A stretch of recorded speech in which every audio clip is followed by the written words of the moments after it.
We thank and praise the Lord for the privilege we have to observe the Lord's table. ప్రభువారి యొక్క బలలో పాలు పొందుటకు దానిని జరుపుకోవడానికి దేవుడు మనకి ఇచ్చినటువంటి ఆధిక్యతను బట్టి ప్రభునకు వందనాలు స్తోత్రాలు చెల్లిస్తుంటున్నాం. Participation in the Lord's table is the supreme act of our worship. ప్రభువారి యొక్క బలలో పాలు పొందుట అనేది మన ఆరాధనలో సర్వశ్రేష్టమైనటువంటి ఒక భాగం. There are two ordinances which the Lord has given to the believers of the New Testament period. క్రొత్త నిబంధన కాలంలో ఉన్న విశ్వాసికి రెండు ఇటువంటి ఆ యొక్క విధులను దేవుడు ఇచ్చి ఉంటున్నాడు. Firstly, the ordinance of baptism. మొట్టమొదటి ఏంటంటే మరి బాప్తిస్మాలు గుర్చినటువంటి ఆ యొక్క విధి. And secondly, the ordinance of the Lord's Supper. రెండవదిగా ప్రభువారి యొక్క బలలో మనం పాలు పొందే ఆ యొక్క రెండవ విధి. When you look at these two ordinances, they both speak of our oneness with the Lord and with the Lord's people. ఇవన్నీ కూడా మనం జాగ్రత్తగా చూసినట్లయితే ప్రభుతోనూ ప్రభు యొక్క ప్రజలతోనూ మనం కలిగి ఉన్న ఐక్యతను తెలియజేస్తూ ఉంటున్నాయి. In baptism, we go down into the waters, thereby testifying that we have become one with the Lord in His death, burial and resurrection. నీటి బాప్తిస్మ సాక్ష్యములో నీటిలోనికి ముంచబడి ఏమని మనం తెలియజేస్తున్నామంటే ప్రభుని యేసు క్రీస్తు వారి యొక్క మరణ భూస్థాపన పునరుద్ధానములో మనము ఐక్యత కలిగి ఉన్నాము అని చెప్పి తెలియజేస్తుంటున్నాం. When we come to the Lord's table, ప్రభు వారి యొక్క బలలో మనం పాలు పొందుతున్నప్పుడు this speaks of our oneness with the body of Christ. ఈ పాలు పొందుట ఏం తెలియజేస్తుందంటే క్రీస్తు యొక్క శరీరముతో మనం కలిగి ఉన్నటువంటి ఏకత్వాన్ని ఐక్యతను మనకు తెలియజేస్తుంది. Not only we have an inseparable relationship with the head of the church, but also with the brothers and sisters in the body of Christ. మన శిరస్సు అయిన యేసు క్రీస్తు వారితో ఇక వేరు కాని బలమైనటువంటి బాంధవ్యంలోనికి రావడం మాత్రమే కాకుండా మన సహపాఠి సహోదరి సహోదరులతో కూడా మనం వేరుపరచని ఆత్మీయ బంధాలతో జతపరచబడ్డాం అని ఇది మనకు తెలియజేస్తుంది. Whenever we come to the Lord's table, we are made to remember, we are asked to remember the death of the Lord. ప్రభు వారి యొక్క బలలో పాలు పొందే ప్రతిసారి కూడా మన ప్రభు యొక్క మరణాన్ని జ్ఞాపకం చేసుకోవాల్సిందిగా మనం తెలియచేయబడుతుంటున్నాం. Do this in remembrance of me. ప్రభు అంటున్నారు, నన్ను జ్ఞాపకము చేసుకున్నట్టుకై దీనిని చేయుడి. This is also the table of examination. అదే సమయంలో ఈ బల్ల మనలను పరీక్షించుకునే పరీక్షా బల్ల కూడా ఉంటుంది. We continue to live in a sinful world, in a hostile environment. మరి ఎంతగానో మనను ప్రలోభ పెట్టే పాపయుక్తమైనటువంటి ఈ లోకంలో మనము జీవిస్తూనే ఉంటున్నాం. We continue to struggle with the power of sin. పాపపు అధికారముతో శక్తితో మనము విశ్వాసులమై నిరంతరం పోరాటం సాగిస్తూనే ఉంటున్నాం. It is so easy, even as believers, to fall into sin if we are careless in our spiritual walk. మన ఆత్మీయమైనటువంటి నడకలో యుద్ధంలో గాని విశ్వాసులను మనము జాగ్రత్తగా లేకపోయినట్లయితే పాపము లోకములో మనం పడిపోయే ప్రమాదం ఉంటుంది. Sinning for a believer is a possibility, not a necessity. కనుక ఒక విశ్వాసికి పాపము చేయటం అనేది ఒక సాధ్యతే తప్ప అవసరమై ఉండి పాపం చేయాల్సినటువంటి అవసరం విశ్వాసికి లేదు. The Lord has kept His Holy Spirit within us. ప్రభు తన యొక్క పరిశుద్ధాత్మను మన హృదయాల్లో ఉంచి ఉంటున్నారు. He has given the precious word, తన అమూల్యమైనటువంటి లేఖన భాగాన్ని వాక్యాన్ని మనకి ఇచ్చి ఉంటున్నారు. the church to teach us and to protect us. మనకి బోధ కలుగు నిమిత్తము, మనల్ని కాపాడు నిమిత్తము దేవుడిగా జీవం గల దేవుని సంఘాన్ని మనకి ఇచ్చి ఉంటున్నాడు. The high priest Jesus to intercede for us. మన కొరకు విజ్ఞాపన చేయటానికి పరలోకమందు ఆ యొక్క ప్రధాన యాజకుడైన విజ్ఞాపనకర్త యేసు ప్రభు ఉంటున్నారు. In spite of all these special privileges, if I am careless, I can slide into sin. ఇన్ని భద్రతలు దేవుడు నా కోసం కల్పించినా కూడా పాప విషయంలో నేను జాగ్రత్తగా లేకపోతే పాపంలో జారిపడే ఆస్కారం ఉంది. And when I sin as a believer, I must pay the consequences for my sin. ఎప్పుడైతే నేను విశ్వాసి అయిన తర్వాత కూడా పాపంలో పడతానో పాపం చేస్తానో పాపపు యొక్క ఫలితాన్ని నేను అనుభవించాల్సి వస్తుంటుంది. Sinning in the life of a sinner and sinning in the life of a believer, these are two different things. ఒక పాపి తన పాపం చేసే విషయంలోను, పరిశుద్ధుడిగా మారిన ఒక విశ్వాసి పాపం చేసే విషయంలోను ఈ రెండింటి మధ్య చాలా పెద్ద తేడా ఉంటుంది. A sinner sins out of compulsion. ఒక పాపి తన యొక్క బలవంతాన్ని బట్టి ఆ బలవంత పెట్టబడి పాపం చేస్తూ ఉంటాడు ఒక పాపి. A sinner is already a slave. He is under the power of the enemy. He has no other choice but to sin. మరి ఒక పాపి అప్పటికే పాపం యొక్క బానిసగా మారుతున్నాడు, సాతాను యొక్క అధికారి దాసత్వంలో ఉంటున్నాడు కాబట్టి వేరే మార్గం లేదు. పాపి అయిన వాడు పాపం చేయాల్సిందే, అందుకు పాపం చేస్తున్నాడు. That is why when a sinner repents, at the time of his repentance, the Lord forgives him completely with no more condemnation. అందుకనే ఒక పాపి దేవుడి దగ్గర పశ్చాత్తాప హృదయంతో ప్రార్థన చేస్తున్నప్పుడు దేవుడు ఎటువంటి శిక్ష అతనికి వేయకుండా పరిపూర్ణంగా ఆ పాపాన్ని క్షమిస్తున్నాడు, తొలగిస్తుంటున్నాడు. Romans chapter 8 verse 1 becomes true in his life. రోమిలికి రాసిన పత్రిక 8వ అధ్యాయం 1వ వచనం ప్రకారంగా ఏ శిక్షా విధి అతనికి లేదనే మాట అక్కడ నిజ రూపకం దాలుస్తుంది ఒక పాపి పశ్చాత్తాపడి ప్రార్థించినప్పుడు. There is now therefore no more condemnation to them who are in Christ Jesus. కాగా క్రీస్తు యేసునందున్న వారికి ఏ శిక్షా విధియు లేదు అని చెప్పబడుతుంది. But you cannot take this verse and apply it for a believer who commits sin. అయితే ఇదే వచనాన్ని రోమా 8వ అధ్యాయం 1వ వచనాన్ని తీసుకుని వెళ్లి విశ్వాసిగా మారిన తర్వాత పాపంలో పడినటువంటి ఆ విశ్వాసికి అన్వయించకూడదు. Sinner sins by compulsion. పాపి బలవంతం పెట్టబడి పాపం చేస్తాడు. But a saint always sins by choice. పరిశుద్ధుడు విశ్వాసి ఎల్లప్పుడూ కూడా ఎన్నుకొని కోరుకొని కావాలి అని చెప్పి పాపం చేస్తాడు. I will repeat this. మరలా చెప్తాను, ఆలకించండి. Sinner sins by compulsion, saint sins by choice. పాపి వేరే గత్యంతరం లేక బలవంతం పెట్టబడి పాపం చేస్తూ ఉంటే విశ్వాసి అయిన వాడు తను కోరుకొని ఎన్నుకొని పాపంలో పడుతుంటున్నాడు. So when these two people ask forgiveness, the way God forgives these two people are totally different. ఇప్పుడు ఈ పాపి వచ్చి ప్రభు దగ్గర క్షమాపణ కోరుతుంటే, అదే సమయంలో విశ్వాసగా మారి పాపం చేసిన వ్యక్తి ప్రభు దగ్గర క్షమాపణ కోరుతుంటే ప్రభు ఇద్దరు పాపాలు క్షమించే విషయంలో వ్యత్యాసాన్ని కనపరుస్తూ ఉంటున్నాడు. In the life of the sinner, he forgives him without any penalty. పాపి సంగతి ఆలోచిస్తే దేవుడు ఎటువంటి శిక్ష మోపకుండగా పాపిని పూర్తిగా క్షమిస్తాడు. But when a saint asks forgiveness, ఎప్పుడైతే విశ్వాసిగా మారిన వ్యక్తి, పరిశుద్ధుడిగా మారిన వ్యక్తి పాపంలో పడి ప్రభువుని క్షమించు అని అడిగితే the Lord will forgive him, but will ask him to pay the full penalty. ప్రభు ఆ విశ్వాసి యొక్క పాపాన్ని క్షమిస్తాడు గాని పాపపు పర్యావసానం ఉందే అది నువ్వు అనుభవించాలి అంటాడు. In 2 Samuel chapter 12, David asks forgiveness. 2వ సమూయేలు గ్రంథం 12వ అధ్యాయములో దావీదు క్షమాపణ కోరుకున్నాడు. He has committed deception, murder, adultery. God forgave him. మోసం చేశాడు, వ్యభిచారం చేశాడు, నరహత్య చేశాడు. అయితే దేవుడు అతన్ని క్షమించాడు కూడా. And the Lord said, ప్రభు అన్నారు, the Lord hath put away thy sin. దేవుడు నీ పాపమును తొలగించెను. Nevertheless, అయినను by this act, ఈ కార్యమును బట్టి you have given occasion to the enemies to blaspheme the name of the Lord. ప్రభువారి యొక్క నామమును దూషించుటకు నీవు ఒక ఆస్కారము అవకాశాన్ని కల్పించావు సాతానికి. Therefore 3 things will come to you. అందు నిమిత్తము ఓ దావీదా 3 సంగతులు నీకు సంభవించనై ఉంటున్నాయి. I will not escape you, I will not protect you from these 3 punishments. ఈ 3 రకాల శిక్ష నుంచి ఓ దావీదా నేను నిన్ను తప్పించను, కాపాడను. Firstly, మొట్టమొదటిది, the child that is born to you will die. నీకు నీ పాపం ద్వారా జన్మించిన ఈ బిడ్డ ఉందే ఆ బిడ్డ మృతి చెందును. Secondly, రెండవది, the sword shall not depart out of your house. కనుక నీ ఇంటికి విరోధంగా నీ కుటుంబ సభ్యులకు విరోధంగా ఖడ్గము యుద్ధము ఎన్నటికీ పోనేపోదు.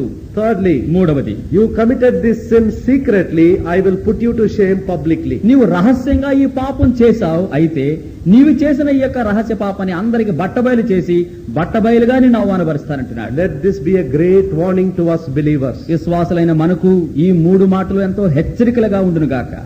Sunday afternoon table is not the means of washing away the sins of the whole week. గుర్తుంచుకోండి, ఆదివారం మధ్యాహ్నం బలలో పాలు పొందుట అంటే ఆ వారం మొత్తంలో చేసిన పాపాలన్నీ వచ్చేసి ఇక్కడ కడిగేసుకోవడం లాంటిది కాదు అది. The Lord will forgive you and me, but He will ask us to pay the full penalty. ప్రభు విశ్వాసనైన నిన్ను నన్ను క్షమిస్తాడు నిజమే, కానీ పాపపు పర్యావసానము ఆ శిక్ష యావత్తు కూడా క్రైమ్ యావత్తు మనం చెల్లించాలని కోరుకుంటున్నాడు. That's the reason why when you look at the lives of several believers and their families, they are more miserable today than when they were unbelievers. అందు నిమిత్తమై అనేక మంది విశ్వాసుల యొక్క కుటుంబాలు జీవితాలు చూస్తున్నప్పుడు ఎంతో దౌర్భాగ్యంగా వారి జీవితాలు కనబడుతుంటాయి. ఇప్పుడు ఎప్పటికంటే విశ్వాసులుగా మారక ముందున్న స్థితి కంటే కూడా విశ్వాసగా మారిన తర్వాత వారి స్థితులు దౌర్భాగ్యంగా కనపడుతుంటాయి. When you look at your ungodly neighbors, they seem to be more safe, their family seems to be more harmonious than our own families. who are called as the children of God. నిజానికి మన ఇరుగు పొరుగున్నటువంటి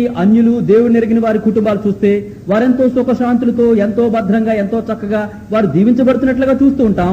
మన కుటుంబాలతో పోల్చుకుంటే వారే మెరుగుగా ఉన్నారనిపిస్తూ ఉంటుంది. Why does this happen? మరి ఇట్లాంటి పరిస్థితులు ఎందుకు జరుగుతుంటున్నాయి? We forget the fact that we are playing with a consuming fire. మనము దహించు అగ్ని ఆ దేవునితో చెలగాటమాడుతున్నామనే సత్యాన్ని మరిచిపోతున్నాం కాబట్టి ఇట్లాంటి స్థితిలో పడుతున్నాం. After being born again, we are accountable for every sin that we commit consciously and intentionally. తిరిగి జన్మించిన తర్వాత మనం చేసే ప్రతి పాపము ఉద్దేశపూర్వకంగా పూర్తి మనస్సాక్షితో చేసిన ప్రతి ఈ యొక్క పాపానికి మనం ఆ రీతిగా crime చెల్లించవలసిందే. And as a preacher, my punishment is all the more. కనుక బోధకుడుగా నేను పొందే శిక్ష ఇంకా అధికం. That is why the Bible warns the preachers, be not many masters, don't go to preach. If you can avoid it, please avoid it. అందుకనే Bible హెచ్చరిస్తుంది, మరి మీలో అనేకులు బోధకులు కాకుండి, ఎందుకంటే బోధకుడై ఉండి ఆ రీతిగా జీవించకపోతే మీకు కలిగే శిక్ష రెండంతలుగా వస్తుంది కాబట్టి అనేకులు బోధకులు కాకుండి అంటుంది. Don't envy us in this place, this is a dangerous place. కాబట్టి ఈ పులిపేట మీద నుంచి ప్రసంగం చేస్తున్నారని చెప్పి మమ్మల్ని చూసి అసూయ పడకండి. చాలా ప్రమాదభరితమైనటువంటి పరిచర్య, ప్రమాదభరితమైనటువంటి స్థానం ఇక్కడ ఉండేది. We are here because the Lord has forced us, otherwise we would like to sit with you. ప్రభు మమ్మల్ని బలవంతం పెట్టి ఈ పరిచర్య చేయమని పంపించాడు కాబట్టి ఇక్కడ నిలబడ్డాం, లేదంటే మీలాగా కూర్చుని ఉండేవాళ్ళు మేము కూడా. Sinner sins by compulsion, saint sins by choice. పాపి తన బలవంతా పెట్టబడిన కారణాన్ని బట్టి పాపం చేస్తూ ఉంటే, పరిశుద్ధుడైన వాడు తాను కోరుకొని ఎన్నుకొని పాపంలో పడుతుంటున్నాడు. Here is a remnant of God's people washed by the blood of the Lamb. They have separated themselves from Babylon. They have decided to live for God and build God's temple and have reached Palestine. నిజానికి ఇక్కడ ఎటువంటి ప్రజలను చూస్తున్నామంటే, దేవుని యొక్క గొర్రెపిల్ల రక్తం చేత కడగబడి వారు దేవుని ప్రజలుగా మారి బబులోను సుఖశాంతులను వాటన్నిటిని కూడా విడిచిపెట్టి దేవుని పిలుపుని పొంది వారెంతో వ్యయ ప్రయాసలకు మరి ఓర్చుకుని 900 మైళ్ళ దూరం కంటే ప్రయాణించి వచ్చి దేవుని మందిరాన్ని కట్టడానికి ముందుకు వచ్చిన ప్రజలను చూస్తూ ఉంటున్నాం. Like Saul of Tarsus, they asked at the beginning of their Christian life, Lord, what will thou have me to do? కనుక తార్సు వాడైనటువంటి సౌలు వలె వారు తమ క్రైస్తవ జీవిత యాత్రలో ప్రారంభంలో యాత్రలు అడిగారు, ప్రభువా నీవు నన్ను ఏమి చేయమని కోరుచుంటున్నావని ప్రశ్నిస్తూ వచ్చారు వీరు కూడా. Haggai to challenge them. అటువంటి మరి చతికిల పడిపోయిన విశ్వాసులందరినీ ప్రజలందరినీ కూడా పురికొల్పడానికి దేవుడు హగ్గాని పంపించుంటున్నాడు. Why did you travel all this distance to come here? వారు ఆయన వచ్చి అడుగుతుంటున్నాడు, మీరు ఎందుకు ఎంత దూరము వ్యయ ప్రయాసలకు ఓర్చుకుని ఎందుకు వచ్చారు ఇంత దూరం మీరు? And why are you not doing anything? ఎంత దూరం కూడా ఏదో చేద్దామని వచ్చారు కదా, వచ్చిన తర్వాత ఆ పనిని ఎందుకు మీరు ప్రారంభించడం లేదు? They said the time is not yet come. వారంటున్నారు జవాబుగా, ఇంకనూ సమయం రాలేదు అంటున్నారు. Yesterday we saw that it was a lame excuse. నిన్న మనం చూసుకున్నాం కదా, జనులందరూ కూడా ఎందుకు దేవాలయం కట్టలేదంటే కుంటి సాగు చెప్పారు, ఇంకను సమయం ఇంకా రాలేదు, సమయం ఇంకా రాలేదని. Then the Lord asked them, ప్రభు వారిని ఏమని అడిగారు, is it time for you to build your own houses, build beautiful houses and stay there? How did you find time for your houses? నిజానికి నా ఇల్లు కట్టడానికి దేవాలయం కట్టడానికి సమయం లేదని చెప్పుకుంటున్నారే, అయితే సుందరమైన సారంభ వేసిన చక్కని గృహాలు మీకోసం కట్టుకోవడానికి ఎట్లా సమయం వచ్చింది అని ప్రభు అడిగారు. Look at all your granaries. Look at all your houses and the wealth you have. కనుక మీరు కట్టుకున్న సుందరమైన మీ ఇళ్లను చూడండి, మీరు సంపాదించుకున్న మీ ఆస్తి పాస్తుల్లో ఒకసారి చూసుకోండి. You have sown much but you have reaped little. ఎంతో పంట కావాలని విస్తారంగా విత్తనాలు విత్తారు గాని పంటకు దొరికింది కొంచెమే. You drink but you are not filled with drink. ఎంతో మీరు కావాలని త్రాగుతూ ఉన్నారు గాని దప్పిక మీకు తీరకుండా ఉన్నది. You clothe yourself but you are not warm. నిజానికి చలి కాచుకోవాలని ఎంతో విస్తారంగా కప్పుకుంటూ ఉన్నా చలి మీకు తగ్గడం లేదు. He that earneth wages earneth the wages to put it into your bag with holes. నిజానికి కష్టపడి జీతం సంపాదించిన వాడు తన జీతమంతటిని కూడా చినికిని సంచిలో వేసినట్లుగా చేతికి లేకుండా మొత్తం ఖర్చు అయిపోతున్నది. Don't you consider that I am against your prosperity? నేను మీ పురోభివృద్ధికి విరోధిగా ఉన్నాను, వ్యతిరేకంగా ఉన్నాను అని మీరు గ్రహించుకోవడం లేదా? Having disobeyed me, you could never be a blessing in yourself. గుర్తించుకో, దేవుణ్ణైన నాకు మీరు అవిధేయత చూపిస్తూ మీకు మీరు ఇతరులకు దీవెనకరంగా ఉండలేరు. So the people thought about it. ప్రజలు వెంటనే ఈ మాటలు ఆలోచించడం మొదలు పెట్టారు. Yes, what the prophet Haggai says is very much true. నిజమే, ప్రవక్త హగ్గై పలికిన మాటలు ఎంతో యథార్థము. Immediately they took all the instruments and went back to work. వెంటనే వారు తమ పనిముట్లన్నీ పట్టుకుని పని జాగించడానికి ఆ స్థలానికి వెళ్లారు. They started working day after day. దివారాత్రులు కూడా వారు కష్టించి పని చేయడం మొదలు పెట్టారు. But how long did their inspiration last? అయితే వారు పొందిన ఈ ప్రేరేపణ ఉన్నదే ఎంతకాలం నిలిచింది? Only for 3 weeks. కేవలం 3 వారాలు మాత్రమే పనిలో వారు నిమగ్నమై ఉన్నారు. 3 weeks they worked very hard. ఎంతో కష్టించి కేవలం 3 వారాలు మాత్రమే ప్రేరేపించబడి పనిచేశారు. Within 3 weeks, all their enthusiasm wore off. 3 వారాల్లోనే వారుకున్నటువంటి ఎంతో ఉత్సాహం పట్టుదల అంతా కనుమరుగైపోయింది. They grew so discouraged, they took their instruments, went back home and started resting. వారు ఎంత నిరుత్సాహపడిపోయారంటే పని చేయడం ఆపేశారు, పనిముట్లన్నీ కూడా పడవేశారు, ఇంటికి పోయి విశ్రాంతి తీసుకోవడం మొదలు పెట్టారు. So the Lord had to once again send Haggai, go and give them the second message. కనుక దేవుడు హగ్గైని మరలా రెండవసారి పోయి మళ్ళీ వారు చతికిలు పడిపోయారు, చలబడిపోయారు, ప్రేరేపించి వారిని ప్రోత్సహించి మరలా పంపించాల్సి వచ్చింది. Why did they stop after 3 weeks?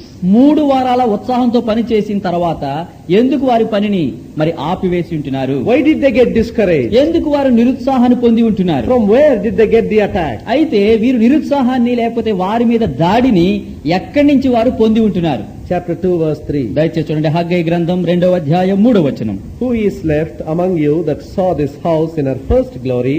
How do you see it now? Is it not in your eyes in comparison of it as nothing?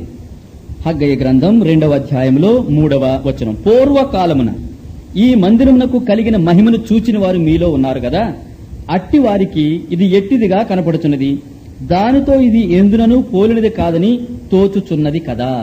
The Lord is only repeating what the people are saying. ప్రజలు ఏమైతే పలుకుచూ వచ్చారో అదే మాటలు ప్రభు కూడా తిరిగి పలుకుచూ ఉంటున్నారు ఇక్కడ. Most of the people out of these 50,000 who came from Babylon are those who were born and brought up right in Babylon. నిజానికి 50,000 మంది బబులోను నుంచి తిరిగి వచ్చారు కదా. ఇందులో అనేకులు బబులోను దేశంలోనే పుట్టి అక్కడే పెరిగి ఆ రీతిగా ఉండి వచ్చినటువంటి వారు. They have never seen Palestine. వారు పాలస్తీనా దేశాన్ని ఇంతకు ముందు చూచిన వారు car. They never saw the priest, they never saw the temple.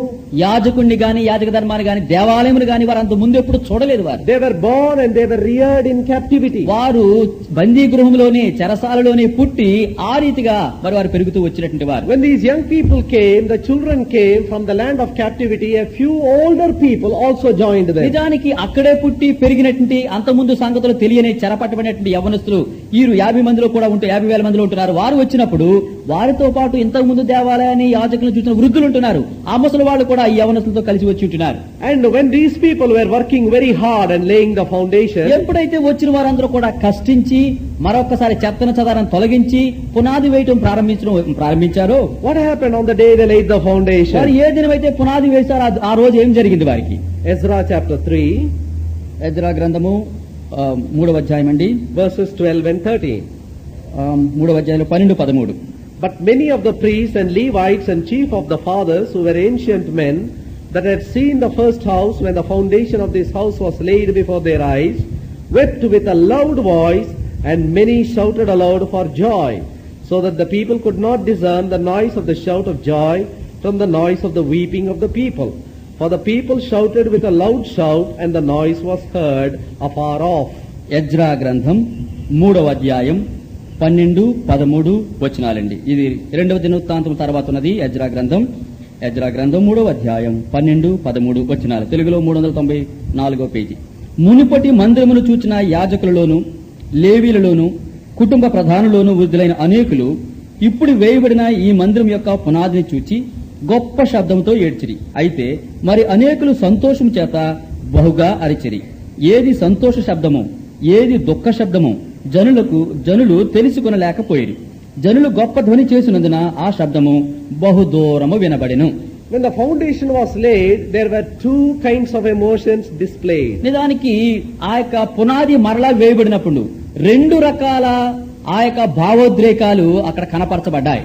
The young people who were born and brought up in captivity, who are seeing something new in their lifetime, were so excited they started shouting aloud in great joy. నిజానికి ఎంతమంది యవ్వనస్తులైతే అంతకు ముందు దేవాలయాన్ని గాని యాజకుని గాని చూడక వారు చెరసాలలోనే బందీ గృహంలోనే పుట్టి పెరిగారో వారు అంతకు ముందు ఎరిగినటువంటి ఒక పనిని వారి కళ్ళెదురు చూస్తున్నారు. దేవాలయం పునాది వేయబడింది కాబట్టి సంతోషభరితులై గొప్పగా సంతోషంతో కేకలు వేశారు యవనస్తులు. When there was an excitement of joy, వారికి సంతోషంతో ఉద్రేకానికి లోనై సంతోషంగా కేకలు వేస్తూ ఉంటే they could hear people weeping and sobbing, the older folk, looking at the same foundation and weeping. అదే సమయంలో ఈ యవనస్తులు ఇంకా ఏమేమి వింటున్నారంటే ఒక ప్రక్క వృద్ధులందరూ కూడా ఇంతకు ముందు దేవాలయం చూచిన వారందరూ కూడా మరొకసారి క్రొత్త పునాది వేయబడటం చూచి వారు దుఃఖముతో కన్నీళ్లు కాల్స్తూ వారు ఏడవటం ఆ శబ్దం కూడా విన్నారు. Why were they weeping? ఇప్పుడు ఆ వృద్ధులైన వారు ఎందుకు ఏడుస్తున్నారు? They remembered the old temple, the old glory, Solomon's glory, and they started comparing it in their minds and they started weeping. ఎందుకు ఆ యొక్క వృద్ధాప్యులు ఉన్న ముసలి వాళ్ళందరూ కూడా ఎందుకు ఏడుస్తున్నారంటే వారు అంతకు మునుపు సొలొమోను కట్టినటువంటి దేవాలయము ఆ యొక్క సుందరాన్ని చూచారు. ఇప్పుడు అదే స్థలంలో కొత్త పునాది వేయబడటం చూచారు. ఈ పునాదిని ఆ దేవాలయంతో పోల్చుకుని వారు ఏడుస్తూ ఉంటున్నారు. I hope you understand the varied emotions of these two groups of people. ఇప్పుడు యవ్వనస్తులు ఎందుకు ఏడుస్తున్నారో లేకపోతే ఎందుకు కేకలు వేస్తుంటున్నారో, వృద్ధులు ఎందుకు ఏడుస్తూ కేకలు వేస్తున్నారో, ఈ ఇద్దరి మధ్య ఉన్న భావోద్రేకాల మధ్య వ్యత్యాసాన్ని మీరు గుర్తించారో నమ్ముతుంటున్నాను. Young people are excited because God is doing a new thing in their generation. దేవుడు తమ సొంత తరంలో గొప్ప కార్యములు కొత్త సంగతులు చేస్తున్నారని చెప్పి యవ్వనస్తులు సంతోషపడితే కేకలు వేస్తుంటున్నారు. The older people could not recognize the value and the worth of this new work in this new generation because in their mind they were trying to compare it with the work of old. వృద్ధులైనటువంటి వారు, వృద్ధతరానికి చెందిన వారు ఈ కొత్త తరంలో దేవుడు కడుతున్న పునాది, వేస్తున్న పునాది యొక్క విలువను లెక్కగట్టలేక కేవలం ఆ పాత సంగతులను ఆలోచించుకొని దాంతో పోల్చుకొని అట్లాగా లేదే అని చెప్పి వారు ఏడుస్తూ కేకలు వేస్తుంటున్నారు. Had they stopped with weeping, we would appreciate them. నిజానికి వారు ఏడ్చి ఊరుకునుంటే, ఆ వృద్ధులందరూ యవనస్తులు కాదు, వృద్ధులైన వారు ఏడ్చి ఊరుకునుంటే మనం మెచ్చుకుని ఉండేవాళ్ళం వాళ్ళని. But what did they do? ఏడ్చిన తర్వాత అప్పటి కాలపు వృద్ధులు ఏం చేస్తున్నారు? They came around. వారు చుట్టూ కూడా తిరిగి వచ్చారు. Look at the young people working so excitedly. యవనస్తులు సంతోషభరితులై దేవుడు గొప్ప కార్యం చేస్తున్నాడని పునాదులు వేస్తుంటే ఆ యవనస్తుల దగ్గరికి వచ్చారు ఈ ముసలి వాళ్ళు. They looked at them derisively, asked, "Do you call this the work of God?" వారు వచ్చి యవనస్తులను చూచి ఎంతో మరి న్యూనతాభావంతో, తక్కువ భావంతో, నీవు ఇది దేవుని కార్యమని నమ్ముచుంటున్నావా, అనుకుంటున్నావా అని అడిగారు. Oh, in our days what glory we saw. అప్పుడు చెప్తున్నారు, ఆ కాలములో మా రోజుల్లో ఎంత మహిమ చూచామనుకుంటున్నారు. Oh, this place was filled with glory and heaven's majesty. ఇదిగో ఆ రోజుల్లో ఈ ఆలయము దేవుని మహిమతో గొప్ప గంభీరమైన సంగతులతో నిండిపోయి ఉండడం మేం చూచాం ఆ తరములో. What you young people, what have you seen? What do you know about the old time revival? యవ్వనస్తులారా, మీ కాలంలో ఏముంది, మీరేం చూశారు? అప్పటి ఉజ్జీవాన్ని చూడాల్సింది, అప్పటి సంగతులు మీరు ఊహించాల్సిందంటారు. When you compare that work and this little work, this is nothing. ఎప్పుడైతే సొలొమోను దేవాలయము ఆ పాత మహిమను చూశారో ఇది దాని ముందు ఎందుకు పనికిరాదు అంటున్నారు. By throwing such words, they actually threw cold water on their enthusiasm. ఈ ముసలి వాళ్ళు అప్పటి కాలాన్ని చూచిన వారు ఇట్లాంటి మాటలు పలకడం ద్వారా యవ్వనస్తులు ఎంతగానో మరి చక్కగా పని చేయాలని ముందుకొస్తే వారు ఉత్సాహం మీద చలినీళ్లు కొట్టేసి అసలు ఉత్సాహాన్ని అంతా తొలగించేశారు. If the young people would have been bold, they would have asked back one question. యవ్వనస్తులు గాని అప్పటి వారు కొంచెం ధైర్యం ఉండుంటే ఇట్లా పలికిన వృద్ధులతో ఒక మాట తిరిగి అడిగి ఉండేవారు. Please don't misunderstand me. I am not exciting you or inciting you to ask such questions. నన్ను మన్నించండి, నేను అట్లాంటి ప్రశ్నలు మీరు వేయండి, పెద్దవాళ్ళని అడగని చెప్పి నేను ప్రోత్సాహం చేయటం లేదు, జరిగిన సంగతులు చెప్తున్నానంతే. But reason says the young people could have asked back one simple question. కనీసము మరి యవ్వనస్తులు ఒక్క మాట అన్నా దాని కారణాన్ని వారు తిరిగి అడిగి ఉండాల్సింది. అక్కడ Who is responsible for all these ruins? గుర్తించుకో, ఈ శిథిలమైపోయిందే అంత శృంగారమైన దేవాలయము, దీనికి బాధ్యులు ఎవరు? Are we responsible? యవ్వనస్తులమైన నిన్నగాక మొన్న పుట్టిన మేమా ఈ శిథిరానికి బాధ్యులం? You started it with all glory, but when you handed over to us, you handed over ruins. గుర్తించుకో, మీ దినాల్లో మహిమా దేవాలయాన్ని మీరు ప్రారంభించారు. మీ తరం గతించిపోతుంది, మా తరానికి మీరు అందించేటప్పుడు మహిమా దేవాలయాన్ని అందించడం లేదు, కూలిన శిథిలాలను మా చేతిలో పెడుతుంటున్నారు. You are putting into our hands a divided church. విభజించబడిపోయినటువంటి మొక్కలైపోయిన సంఘాలని యవ్వనస్తుల తరంలో మీరు పెడుతున్నారు పెద్దలైన వారు. And we are trying to somehow rebuild it, and are you standing and ridiculing and laughing at us? ముక్కలైపోయిన శిథిలమైపోయిన భవనాన్ని తిరిగి కట్టాలని యవ్వనస్తులైన ముందుకు మేము వస్తుంటే ప్రోత్సహించడానికి బదులు మమ్మల్ని ఎగతాళి చేస్తున్నారా, అవమానపరుస్తున్నారా, నిరుత్సాహపరుస్తుంటున్నారా? The young people got so discouraged by the provoking remarks of the older ones, they stopped the work.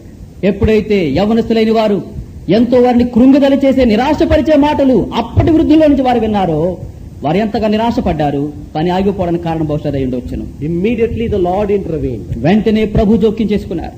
He said from verse 4, "Yet now be strong, O Zerubbabel." 4వ వచనం నుంచి ప్రభు అంటున్నారు, అయినను జెరుబ్బబెలు ధైర్యం తెచ్చుకోము. In the next few verses he makes a sevenfold promise to this new generation. ఈ క్రొత్త తరం వారి కొరకై 7 వాగ్దానాన్ని ప్రభు మిగిలినట్టు వచనాల్లో మరి చెబుతూ వచ్చారు. Don't be discouraged by what people are saying. ప్రజలు ఏమైతే చెప్తున్నారో వాటిని గురించి మీరు నిరుత్సాహపడకండి. I am going to give you a 7-fold promise in this new work. ఈ క్రొత్త పనిలో 7 వాగ్దానం నీకు ఇవ్వబోతుంటున్నాను. Number 1, మొట్టమొదటి వాగ్దానం, I will be with you. నేను మీకు తోడయ్యుందును. Don't be worried whether other people are with you or not. I am going to be with you. మిగిలిన ప్రజలు మీకు సహకరించారా, మీకు తోడుగా ఉన్నారా లేదా చింతించుకు. దేవుడైనా యెహోవానైనా నేను మీకు తోడుగా ఉన్నాను. Secondly, రెండవది, I will shake the heavens on your behalf. మరొక్కసారి మీ పక్షముగా ఆకాశమును కంపింపచేతును. Thirdly, మూడవది, I will shake all nations. నేను సమస్తమైనటువంటి జనాంగములను దేశములను నేను ఆ రీతిగా కంపింపచేతును. Fourthly, నాలుగవది, I will fill my house with glory. నేను నా యొక్క మందిరమును మహిమతో నింపుదును. And fifthly, ఐదవది, silver is mine, gold is mine, all that you require I will supply from my treasury. వెండి నాది, బంగారు నాది, నీ మందిరానికి కావలసిన సమస్తమైనటువంటి సదుపాయాలు, ఏర్పాట్లు, వనరులు నేను సమకూర్చబెడతాను. Sixthly, ఆరవది, I will fill this house, this so-called lesser house, with greater glory than the former house. నిజానికి ఇప్పుడు ఎంతో చిన్నగా పిలువబడుతున్న ఈ మందిరాన్ని ముందున్న మందిరం యొక్క మహిమతో పోల్చుకుంటే ఎక్కువ మహిమతో ఈ కడపటి మందిరాన్ని నింపుతాను. Seventhly, ఏడవది, I will fill this place with my peace. ఈ స్థలమందు ఈ దేవుని ఆలయమందు నా సమాధానమును నిలిపెదను. You could see how much God was annoyed at the ungodly remarks of the older ones and intervened immediately and gave them a 7-fold assurance. గుర్తించుకోండి, మరి ఎంతో ప్రోత్సహించాల్సినటువంటి అటువంటి ఆ తరం వారెంతగానో నిరుత్సాహంగా మాట్లాడుతూ ఉంటే దేవుడెంతగానో కోపం తెచ్చుకొని మరి దిగజారిపోతున్నటువంటి సన్నగిలిపోతున్నటువంటి ఆ యొక్క యవనసులు పట్టుకుని 7 ఆశీర్వాదాలను వాగ్దానం మీతో చేస్తున్నాడు ప్రభు చెప్తుంటున్నాడు. I am going to be with you. ప్రభు అంటున్నాడు, నేను మీకు తోడయ్యుందును. Don't fear. భయపడాల్సిన అవసరం లేదు. My spirit remains among you. నా ఆత్మ మీ మధ్యన నిలిచి ఉన్నది. I will shake heaven. నేను ఆకాశం మీ నిమిత్తము కంపింపజేస్తా. I will shake all nations. నేను సమస్తమైనటువంటి దేశములను కంపింపచేతును. I will fill this house with glory. మహిమతో ఈ దేవాలయాన్ని ఈ ఇంటిని నింపుతాను. This glory will be greater than the former glory. కనుక ఈ కడపటి మందిరం యొక్క మహిమ మునుపటి యొక్క మందిరం కంటే మించినదిగా చేస్తాను. I will give the required silver and gold. కావలసినటువంటి వనరులు వెండి బంగారం మీ అవసరాలను నేను తీరుస్తాను. I will fill this place with peace. నా సమాధానముతో ఈ ఆలయాన్ని ఈ మందిరాన్ని నింపుతాను. God always encourages the new generation who are coming forward by faith to do something for God. ఎప్పుడైతే మరి నూతనమైనటువంటి అంకిత భావంతో దేవుని యొక్క పనిని పునర్ప్రారంభించాలని యవనస్తులు వస్తుంటున్నారో ఆ క్రొత్త తరం వారిని ఎల్లప్పుడూ ప్రభు ప్రోత్సహిస్తూ ఉంటున్నాడు. One thing we learn from this whole story. ఈ పూర్తి వృత్తాంతం నుంచి మనం నేర్చుకునేది ఏంటంటే, we must learn from the past, but we should never live in the past. గతము నుంచి కొన్ని పాఠాలు నేర్చుకోవాల్సిందే గాని గతంలోనే తలంచుకుంటూ గతంలోనే నిద్రపోకూడదు. మనం This is very important. ఇది చాలా ప్రాముఖ్యమైనది. By thinking only about the past, by glowing only in the past, we are making our God a God of the past. నిజానికి గతాన్ని గురించి ఎల్లప్పుడూ తలంచుకుని గతాన్ని గురించి ఎల్లప్పుడూ మనం గొప్పలు చెప్పుకుంటూ ఉంటే మన దేవుడిని ఎంత తక్కువ చేస్తున్నామంటే ప్రస్తుతానికి ఆయన దేవుడు కాదు, ఒకప్పుడు పాతకాలంలో దేవుడు అని ఆ దేవుని యొక్క శక్తిని తగ్గిస్తున్నాం మనం. But God is saying, I am not only God of the past, I am God of the present. అయితే దేవుడు ఏమంటున్నాడు, నేను గత కాలంలో దేవుడు మాత్రమే కాదు ప్రస్తుత కాలం రాబో కాలంలో నేను దేవుడినై ఉన్నానంటున్నాడు. To his disciples Jesus said, తన శిష్యులైన వారికి యేసు ప్రభు చెప్పారు, I am going to go away from you. నేను మిమ్మల్ని విడిచి వెళ్లిపోచున్నాను. Because I go to the Father. నేను తండ్రి యొద్దకు వెళ్ళుచున్న కారణాన్ని బట్టి You will do greater works than what I did. కనుక నా యందు విశ్వసించుచున్నటువంటి మీరు నేను చేసిన క్రియల కంటే వాటికంటే అధికమైన గొప్ప కార్యములు మీరు చేస్తారు అంటున్నాడు. As a real good, compassionate father, generous father, he was willing that his disciples must receive a greater glory and do greater works than himself. ఎంతో ఇష్టపూర్వకమైనటువంటి ప్రేమ కలిగినటువంటి తండ్రి వల్ల ఆయన ఏమంటున్నాడు, నేను చేసినటువంటి కార్యముల కంటే మీరు అధికమైన మహిమ అధికమైన కార్యాలు చేయాలని చెప్పి నేను కోరుకుంటున్నానని యేసు ప్రభు ఆశపడుతుంటున్నారు. If the Lord has to do something new in our midst, మన మధ్యలో దేవుడు ఒక నూతన కార్యము చేయగోరితే we must learn from the mistakes of the past, but we must not live in the past and glory only in the past. గత కాలములో మనం చేసినటువంటి ఆ యొక్క పొరపాట్లు ఏమైనా ఉంటే వాటి నుంచి పాఠాలు నేర్చుకోవాలి తప్ప గత కాలం గురించి గొప్ప చెప్పుకోవడము ఎల్లప్పుడూ గతంలోనే మునిగిపోవడం అనేది దేవుడు గొప్ప కార్యాలు చేయడానికి పనికిరాదు. Paul wrote to Philippians, అపోస్తలుడైనటువంటి పౌలు ఫిలిప్పీ సంఘానికి పత్రిక రాస్తే ఏమంటున్నాడు, chapter 3 verses 13 and 14. ఫిలిప్పీ రాసిన పత్రిక 3వ అధ్యాయంలో 13-14 వచనాలు. What does he say there? ఏమంటున్నారు అక్కడ? Brethren, I count not myself to have apprehended. సహోదరులారా, నేను ఇదివరకే పట్టుకొని ఉన్నానని తలంచుకున్న Philippi 3:13. But one thing I do, forgetting those things which are behind, I reach forth unto those things which are before. I press toward the mark for the prize of the high calling of God in Christ Jesus. ఫిలిప్పీయులకు రాసిన పత్రిక 3వ అధ్యాయం 13, 14 వచనాలు. సహోదరులారా, నేను ఇదివరకే పట్టుకుని ఉన్నానని తలంచుకును, అయితే ఒకటి చేయుచున్నాను, వెనక ఉన్నవి మరిచి ముందున్న వాటి కొరకే వేగిరపడుచు క్రీస్తు యేసునందు దేవుని ఉన్నతమైన పిలుపునకు కలుగు బహుమానము పొందవలనని గురు యొద్దకే పరిగెత్తుచున్నాను. What are the things that we need to forget in the past? చూడండి, గత కాలంలో ఏమైతే సంభవించాయో వాటిని మనం మరిచిపోవాలి, విడిచిపెట్టాలి.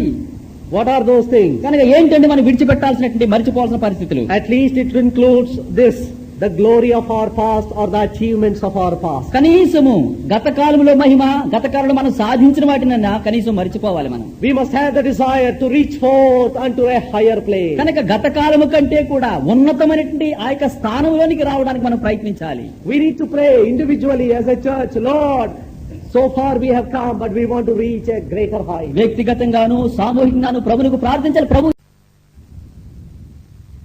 కనీసము గత కాలంలో మహిమ, గత కాలంలో మనం సాధించిన వాటినన్నా కనీసం మరిచిపోవాలి మనం. We must have the desire to reach forth unto a higher place. కనుక గత కాలము కంటే కూడా ఉన్నతమైనటువంటి ఆ యొక్క స్థానంలోనికి రావడానికి మనం ప్రయత్నించాలి. We need to pray individually as a church, Lord, so far we have come, but we want to reach a greater height. వ్యక్తిగతంగాను సామూహికంగాను ప్రభువుకు ప్రార్థించాలి. ప్రభు ఇంతకాలము ఇంతవరకు ఈ స్థాయిలోకి వచ్చాం, ఉన్న స్థాయి కంటే అధికమైన స్థాయిలోకి మమ్మల్ని తీసుకుని వెళ్లి ప్రభువా అని మనం ప్రార్థించి తీరాలి. True, we must remember the past and learn from our mistakes. ఇది నిజమే.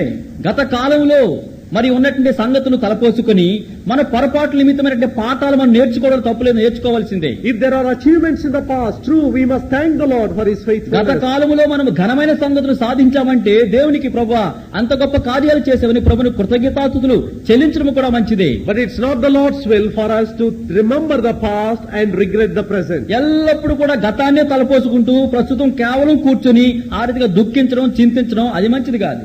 The Lord's people were discouraged. The new generation was discouraged and the Lord encouraged them. నిజానికి క్రొత్త తరం వారు నిరుత్సాహపడిపోయారు. ఈ మాటలు విని ప్రభు నిరుత్సాహంతో ఉన్న క్రొత్త తరాన్ని ప్రోత్సాహపరుస్తూ ఉంటున్నాడు.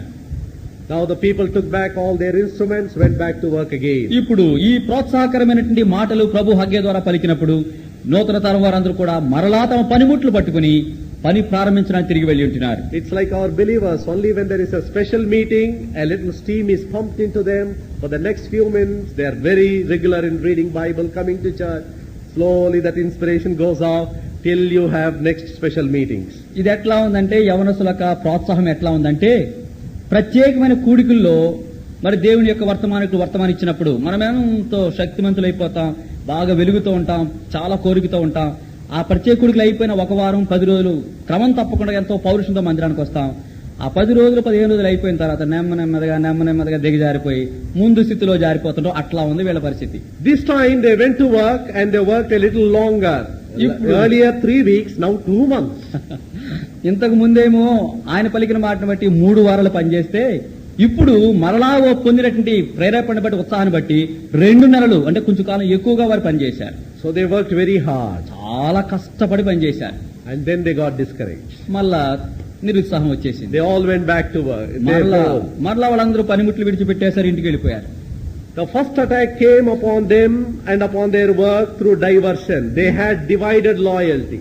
కనుక మొట్టమొదటి అభ్యంతరము, మరి మొట్టమొదటి నిరుత్సాహం ఎందుకు వచ్చిందంటే, మరి వారు ఈ విభజించబడినటువంటి they had a mind to do their own work, not the work of the Lord. కాబట్టి ప్రభు యొక్క పని కాదు గాని తమ సొంత పని చేయడానికి ఉద్దేశించారు కాబట్టి పని ఆగిపోయింది. The first one was diversion. మొట్టమొదటిది ఏంటంటే వారి పని నుంచి వారు గమనాన్ని మరల్చడం ద్వారా ఆగిపోయింది పని.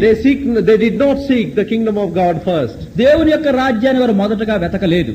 The second attack came through derision, ridicule of others. రెండవది ఆ యొక్క పని ఎందుకు ఆగిపోయిందంటే ఇతరులు వారిని ఆ రీతిగా ఎగతాళి చేశారు కాబట్టి ఆ ఎగతాళి వల్ల కలిగిన భ్రమను బట్టి పని ఆగిపోయింది. As long as there are people in the world, there will be criticism and comments. You cannot stop their mouths, nor can you stop your ears. ఎంతకాలం ఈ లోకంలో ఉంటామో, పని మనం చేస్తూ ఉంటామో, అంతకాలం ప్రజలందరూ కూడా విమర్శిస్తూ ఉంటారు, మాటలు పలుకుతూ ఉంటారు. వారి నోళ్లు ముయ్యలేం, వారు ఎప్పుడు అట్లా మాట్లాడుతుంటే విమర్శిస్తూ ఉంటారు. Nor can we stop our ears.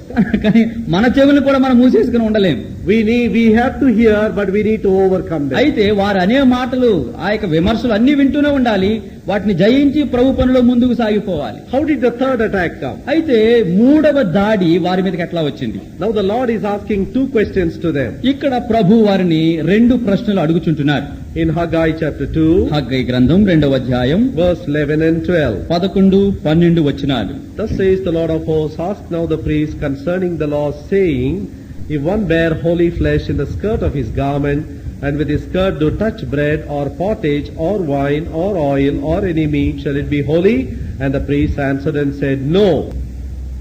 హగ్గయి గ్రంథం 2వ అధ్యాయంలో 11, 12 వచనాలండి. సైన్యములకు Then said Haggai, if one that is unclean by a dead body touch any of these, shall it be unclean? And the priest answered and said, it shall be unclean. 13వ వచనం Carefully. జాగ్రత్తగా మీరు వినాలండి. The Lord is asking two questions here. ఇక్కడ మరి ప్రభువారు మరి రెండు ప్రశ్నలు అడుగుతుంటున్నారు. If one person is carrying holy flesh meant for sacrifice to God in his garment, will the garment also become holy? ఒకడు ప్రతిష్టమైనటువంటి మాంసమును తన వస్త్రపు చెంగును కట్టుకున్నట్లయితే ఆ వస్త్రపు చెంగు పవిత్రమైపోతుందా? They said, yes, it is true. అవును, పవిత్రమైంది. ఆ యొక్క మాంసాన్ని మోసుకుని వెళుతున్నారు కాబట్టి ఆ వస్త్రపు చెంగు పవిత్రమవుతుంది అన్నారు. But with that sanctified garment, if you touch something else, will that also become sanctified? ఆ యొక్క మరి పవిత్రపరచబడినటువంటి వస్త్రపు చెంగును, మాంసం కలిగిన చెంగును వేరొక వస్తువును దేనైనా ముట్టినట్లయితే అది కూడా పవిత్రమవుతుందా? They said, no. వారన్నారు అట్లాగా ప్రతిష్ఠితము అవదు అంటున్నారు. What does it mean? దాని అర్థం ఏంటి? Sanctification cannot be transferred. పవిత్రత లేదా పరిశుద్ధపరచబడట అనేది మరి ఒకరి నుంచి ఒకరికి ఆ రీతిగా మరి అంటుకునేది కాదు. If you are holy for yourself only. గురించుకో, నువ్వు పరిశుద్ధుడిగా ఉంటే నీకు మాత్రమే పరిశుద్ధంగా ఉంటున్నావు, నీవు మాత్రమే పరిశుద్ధుడిగా ఉంటున్నావు. A godly father cannot pass on his godliness to his wife or his children. తండ్రి పరిశుద్ధుడు కాబట్టి తన పరిశుద్ధత తన కుమారులకో తన భార్యకో అంటించి ఇవ్వలేడా పరిశుద్ధత? We cannot pass it on to others. కనుక ఇతరులకు దాన్ని అంటించి మనము అందేం. After receiving answer, the Lord, the second question. ఈ ప్రశ్నకు యాజకుడి జవాబు దొరక రెండో ప్రశ్న వాగాడు. If you touch body, మీరు ఒక చనిపోయిన శవాన్ని ఉంచినట్లయితే become unclean. మీరు అంటిన వారు అవుతారు. And with that same unclean body or cloth, you touch somebody else, will they also become unclean? మీరు అంటుబడిపోయారు కదా, మైలపడ్డారు, అపవిత్రమయ్యారు కదా, అదే దేహము అదే శరీరముతో వేరును ముట్టుకుంటే వారు కూడా అపవిత్రులు అవుతారా? అవరా? They said yes, they will also become యాజకులు unclean. అన్నారు, అవును, అంటుబడిన వాడు అపవిత్రుడైన వాడు వేరొకరు ముట్టుకుంటే ముట్టిన సమస్తము ప్రజలు కూడా అపవిత్రం అవుతారు అన్నాడు. Why? ఎందుకు? How does it happen? ఇది ఎట్లా జరిగింది? Sanctification I am not able to pass on, but uncleanness I am able to pass on. పరిశుద్ధ ప్రతిష్ఠించబడేది, పవిత్రత అనేది ఒక వ్యక్తి నుంచి ఒక వ్యక్తికి అంటుకోవడం ద్వారా వెళ్ళటం లేదు గాని అపవిత్రత మాత్రం ఒక వ్యక్తి నుంచి వేరొక వ్యక్తికి వెళ్ళగలుగుతూ ఉన్నదే. It is like saying, ఇది ఎట్లా ఉందంటే, health is not contagious, but disease is contagious. గుర్తుంచుకోండి, ఆరోగ్యంగా ఉండడం ఇది ఒకరికొకరు అంటువ్యాధిగా వెళ్ళదు. అంటువ్యాధి అంటోగాలు మాత్రం ఒకరికి వస్తే వేరొకరు అంటుకుంటుంది కానీ మంచి ఆరోగ్యవంతుల పక్కన వేరొక ఇంకొక మనిషి ఉంటే అతనికి ఆరోగ్యం రాదు. Do you understand this? అర్థమైందండి మీకు? Health is not contagious, but disease is contagious. గుర్తుంచుకోండి, ఆరోగ్యవంతుల పక్కన ఉన్న ప్రతి మనుషుడు ఆరోగ్యవంతుడు అయిపోడు కానీ రోగి పక్కన ప్రతి ఒక్కరు కూడా రోగి అవుతాడంటే అంటురోగాలు ఆరోగ్యం మాత్రం ఒకరి నుంచి ఒకరికి అంటుకోవు. What is the Lord trying to tell here? ప్రభు ఇక్కడ ఏమి విశదీకరించాలి చెప్పాలని కోరుతుంటున్నాడు. What is the disease that the people have got now? ఇక్కడ ప్రజలు ఈ సందర్భంలో వారు పొందిన జబ్బు ఏంటి, రోగం ఏంటి? Disobedience. అవిధేయత రోగం. They knew fully well God's purpose in bringing them to Palestine is to build the temple. వారికి సంపూర్ణంగా తెలుసు పాలస్తీనా దేశానికి దేవుడు ఏ ఉద్దేశంతో పట్టుకొచ్చాడంటే దేవాలయం నిర్మించడానికి పట్టుకొచ్చాడని వారికి తెలుసు. By constantly disobeying the word of God, దేవుని వాక్యానికి నిరంతరము కూడా వారు అవిధేయత చూపించడం ద్వారా they are afflicted with a disease. వారు ఒక రోగానికి బానిసలయ్యారు. And that disease they are passing it on to everybody. ఇప్పుడు వారు పొందిన ఈ రోగము జబ్బు అందరికీ అంటగడుతుంటున్నారు. After saying this, the Lord said, ప్రభు ఈ మాటలు పలికిన తర్వాత ఏమన్నారంటే, verse 14, హగ్గయి గ్రంథం 2:14. Then answered Haggai and said, so is this people and so is this nation before me, says the Lord. So is every work of their hands, that which they offer there is unclean. హగ్గయి గ్రంథం 2వ అధ్యాయం 14 వచనండి. అప్పుడు హగ్గయి వారికి ఇలాగు ప్రత్యుత్తరం ఇచ్చెను, ఈ ప్రజలను ఈ జనులను నా దృష్టికి అలాగనే ఉన్నారు. వారు చేయు క్రియలన్నీయు వారచ్చట అర్పించినవన్నీయును నా దృష్టికి అపవిత్రములు. ఇదే యెహోవా వాక్కు. As long as the spirit of disobedience and rebellion is in your heart, you are a diseased person and you are passing on a curse to everybody. ఎంతకాలం అయితే నీ హృదయంలో తిరుగుబాటు స్వభావం, అవిధేయత స్వభావం నీ హృదయంలో ఉంటుందో అంతకాలము కూడా నువ్వు రోగివే. ఆ తిరుగుబాటు రోగము, అవిశ్వాసము, అవిధేయత రోగము ఇతరులకు అంటిస్తూ వెళుతుంటున్నావు నువ్వు. The first attack came by diversion. మొట్టమొదటిది వారు దేవుని యొక్క విషయాలు మర్చిపోయి వేరొక విషయాలు గమనించడం ద్వారా, గమనికలో మార్పు ద్వారా వారు దాడి చేయబడ్డారు. And the second attack came through derision. రెండవదిగా వారు ఎగతాళి, ఆ ఎగతాళి ద్వారా కూడా వారు రెండవ దాడికి లోనయ్యారు. And third attack came through defilement within them. మూడవది తమలో తాము పొందిన అపవిత్రతను బట్టి వారు ఆ రీతిగా దాడికి లోనయ్యారు. Disobedience is a defilement in the sight of God. దేవుని దృష్టిలో అవిధేయత అపవిత్రతతో సమానం. God was reminding them, as a disobedient person, you are a defiled person, and whatever you offer to God with such defiled hands, I will not accept. నీవు అవిధేయుడు కాబట్టి అపవిత్రుడు అయ్యావు. అపవిత్రుడు అయిన నీ చేతులతో ప్రభుకి ఏమర్పించినా అది అపవిత్రమే, పవిత్రం కాదు. Right in the beginning of the Bible, కనుక బైబిల్ ప్రారంభంలోనే in Genesis chapter 4, ఆదికాండం 4వ అధ్యాయంలో Abel and Cain brought their offerings to the Lord. హేబెలు కయీను తమ యొక్క అర్పణలను ప్రభు సన్నిధికి తీసుకుని వచ్చి But ఉంటున్నారు. what does the Bible say? Bible ఏమంటుంది? Genesis chapter 4, ఆదికాండం 4వ అధ్యాయం, Genesis chapter 4 and verse 4. ఆదికాండం 4వ అధ్యాయంలో 4వ వచనం. And Abel he also brought of the firstlings and of his flock and of the fat thereof, and the Lord had respect unto Abel and to his offering. ఆదికాండం 4వ అధ్యాయంలో 4వ వచనం అండి. హేబెలు కూడా తన మందలో తొలుచూలున పుట్టిన వాటిలో క్రొవ్విన వాటిని కొన్ని తెచ్చెను. యెహోవా హేబెలును అతని అర్పణమును లక్ష్యపెట్టెను. హేబేలును అతని అర్పణను. కనుక యెహోవా హేబెలును అతని అర్పణమును లక్ష్యపెట్టెను. Verse 5. 5వ వచనం అండి. Unto Cain and to his offering he had not respect. కయీనును అతని అర్పణను ఆయన లక్ష్య పెట్టలేదు.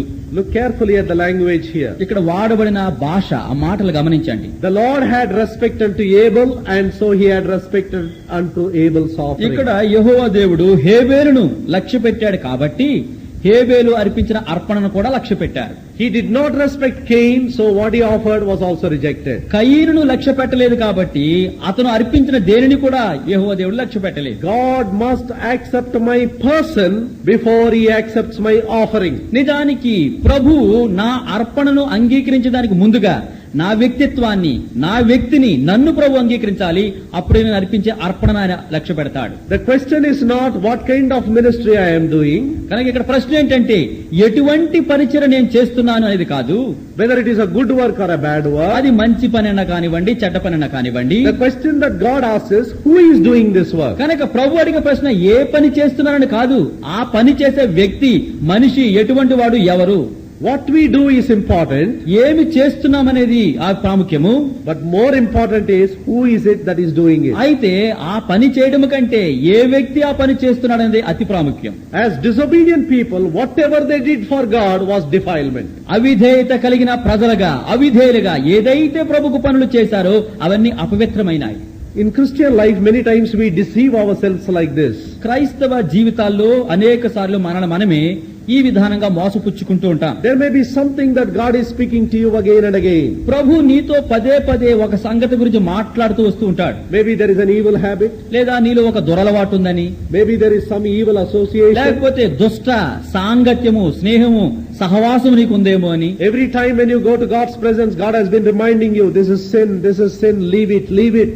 నీవు దేవుని సన్నిధికి వెళ్లి కూర్చున్న ప్రతిసారి ప్రభు ఆ సంగతిని చూపించి ఇది మంచిది కాదు, విడిచిపెట్టు, వదిలిపెట్టానంటూ ఉంటాడు. But down deep you love that sin so much. అయితే నీ హృదయాంతరంగంలో ప్రభు విడిచిపెట్టమన్న పాపము, ఆ సంగతి, ఆ విషయము ఎంతగానో హృదయంలో ప్రేమిస్తుంటున్నాను. That forbidden person, the association with that person is so nice to you. నిజానికి ప్రభు నిషేధించిన ఆ వ్యక్తి, ప్రభు నిషేధించినటువంటి ఆ యొక్క పని, ప్రభు నిషేధించిన ఆ సహవాసము నీ హృదయంలో ఎంతో ప్రేమిస్తుంటున్నావు. To compensate for that, నిజానికి దానిని కప్పిపుచ్చుకోవడానికి you are giving more offering to God. దేవునికి ఏం చేస్తున్నావు? ప్రభా, ఇదైతే నేను విడిచిపెట్టను, సహవాసం మానను, ఆ వ్యక్తిని ఆదిగా మరి నేను విడిచిపెట్టలేను, కానీ నీకు ఎక్కువ డబ్బు ఇస్తూ ఉంటాను. I'll give more time for you. నీకు ఎక్కువ సమయం ఇస్తాను. I will work more hard for you. ఇంతకంటే ఎక్కువ సేవ కష్టపడి చేస్తాను. I will sacrifice everything for you. నీ కోసం సమస్తాన్ని కూడా నేను సమర్పించుకుని తీసుకుని త్యాగపూర్వకంగా వస్తాను. God looks upon us and says, you are defiled, what you offer is defiled. అప్పుడు దేవుడు అటువంటి వారిని చూచి అంటాడు, నీవు అపవిత్రుడు అయిపోయావు, నువ్వు అర్పించే ప్రతిదీ కూడా అపవిత్రమే.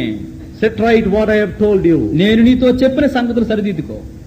Today as we come before the Lord's table, ఈ రోజు మనం ప్రభువారి యొక్క బలలో పాలు పొందడానికి చుట్టూ చేరి వచ్చి ఉండగా the Lord is asking us to cleanse ourselves before we offer anything to God. నిజానికి మనం ప్రభునికి ఏమన్నా అర్పించడానికి ముందుగా ప్రభు కోరేది ఒకటే, నిన్ను నీవే శుద్ధిగా చేసుకో, నిన్ను నీవే కడుక్కో, పరిశుద్ధపరచుకో. Disobedience is defilement in the life of a believer. ఒక విశ్వాస యొక్క జీవితంలో అవిధేయత అనేది అపవిత్రతను తీసుకుని వస్తుంటుంది. Whatever be the kind of defilement that is in your life, నీ జీవితంలో ఎటువంటి అపవిత్రత ఉన్నా కూడా ask the question, Lord, is there anything that you have been speaking to me and I am so adamant not to yield myself to it? ప్రభువా, నా జీవితంలో ఏదైనా ఒక అపవిత్రత గురించి నువ్వు నాతో మాట్లాడుతూ ఉంటే నేనెంతో ప్రభువా మూర్ఖురాలనై నిన్ను తిరుగుబాటు చేస్తూ ఉంటున్నానా, అది తీసేసుకోకుండా బ్రతుకుతూ ఉంటున్నానా ప్రభుని అడగాలి మనం. In worldly relationship, we always try to please people by doing other things and somehow covering up our one defect. నిజానికి లోక సంబంధమైన విషయాలు లోకస్తుల మధ్యలో మనం చేసిన చిన్న పొరపాటును కప్పుపుచ్చుకోవడానికి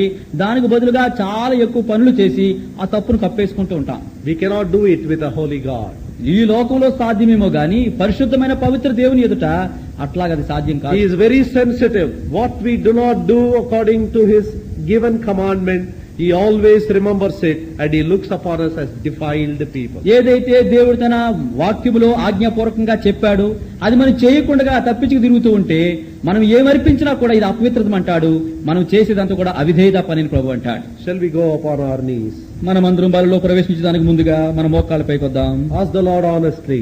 ఎంతో యథార్థంగా ప్రభుని అడుగుదాం. Lord, I want to put my hand worthily into this table. ప్రభువా, ఈ అమూల్యమైనటువంటి ప్రభువారి యొక్క బలంపై యోగ్యంగా నా చేతులు నేను వేయాలని కోరుతున్నాను.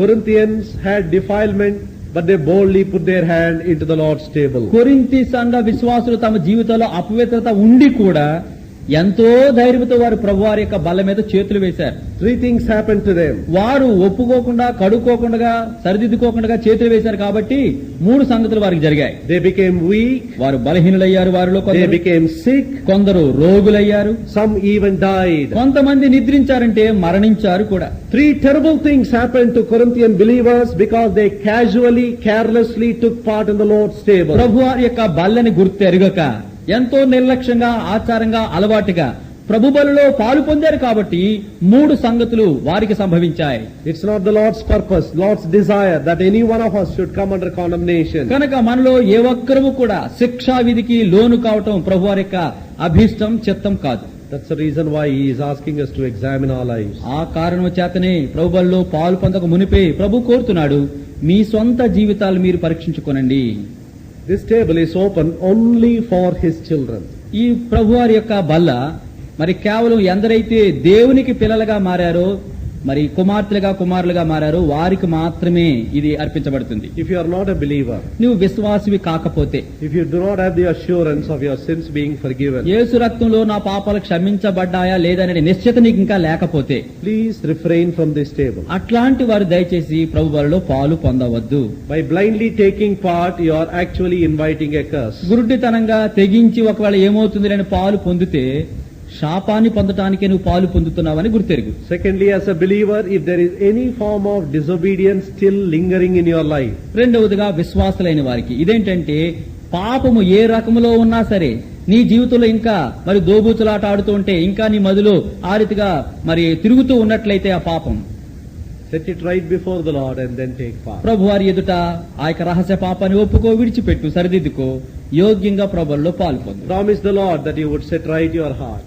మరి ప్రభు దగ్గర వాగ్దానం చేయి, ప్రభు నా హృదయాన్ని స్థిరపరచుకుంటాను, సరిదిద్దుకుంటాను అని చెప్పి ప్రభు దగ్గర తీర్మానం చేసుకో. With a clean conscience, let us approach the Lord's table. కడగబడిన శుద్ధ మనస్సాక్షితో ప్రభువారి యొక్క బలిలో మనం పాలు పొందుదాం.